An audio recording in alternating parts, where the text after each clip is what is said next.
रोहान एक जवान लड़का जिसके सपने उसके विलेज से भी बड़े थे, खुद को फंसा हुआ महसूस कर रहा था। उसका चाचा जो उनके छोटे से घर में हमेशा रहता था, उसने रोहन की जिंदगी दूभर कर रखी थी। ताने, बेइज्जती और कभी न खत्म होने वाले काम रोहन की रोज की कहानी बन गए थे। वो आजादी चाहता था, एक मौका चाहता था अपनी काबिलियत साबित करने का। एक दिन अपने चाचा से बहुत बुरी तरह से बेइज्जत होने के बाद रोहन ने फैसला कर लिया कि अब और बर्दाश्त नहीं होगा। उसके चेहरे से आंसू बह रहे थे जब वो अपना एक छोटा सा बैग पैक कर रहा था, जिसमें उसने कुछ कपड़े और अपनी माँ का आशीर्वाद एक छोटी सी पोटली में रखा था। वो जानता था कि उसे जाना होगा, उस दम घोंट देने वाले दुहक से भागना होगा जो उसकी जिंदगी बन गया था। अंधेरी रात में रोहन अपने घर से निकल गया, उस दुनिया को पीछे छोड़ते हुए जिसे वो जानता था। डर साफ दिख रहा था, उसके पेट में एक गांठ बंध रही थी हर उस कदम के साथ जो वो अपने घर से दूर उठा रहा था। फिर भी एक उम्मीद की किरण थी, उसके दिल में एक छोटी सी चिंगारी जो एक बेहतर भविष्य की बात कर रही थी।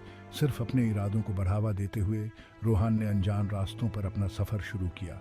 उसने पीछे मुड़कर नहीं देखा, इस डर से कि अपने घर, अपने विलेज की एक झलक भी उसके हौसले को तोड़ देगी। वो पूरी रात चला, सिर्फ चांद उसका साथी था, जब तक कि थकान ने आखिरकार उसे सुबह होने पर अपने आगोश में नहीं ले लिया।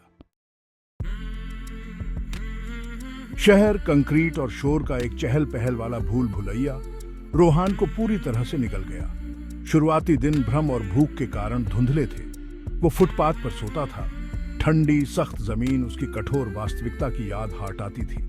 खाना कम था, अक्सर दयालु अजनबियों द्वारा साझा किए गए केवल बचे हुए टुकड़े जो उसकी आंखों में हताशा देखते थे। एक दिन एक व्यस्त बाजार में घूमते हुए रोहन एक छोटी सी चाय की दुकान पर ठोकर मार गया।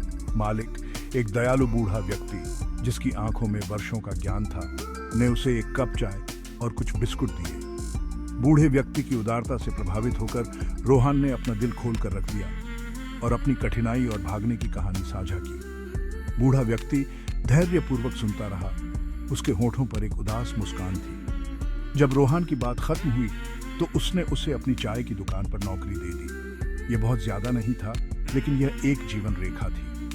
रोहन ने कृतज्ञतापूर्वक स्वीकार कर लिया। उसका हृदय आशा की एक किरण से भर गया। उसने अथक परिश्रम किया, उसके छोटे हाथ चाय के स्टीम से भरे प्याले परोसने और एकदम सही चाय बनाने की कला सीखने में माहिर थे।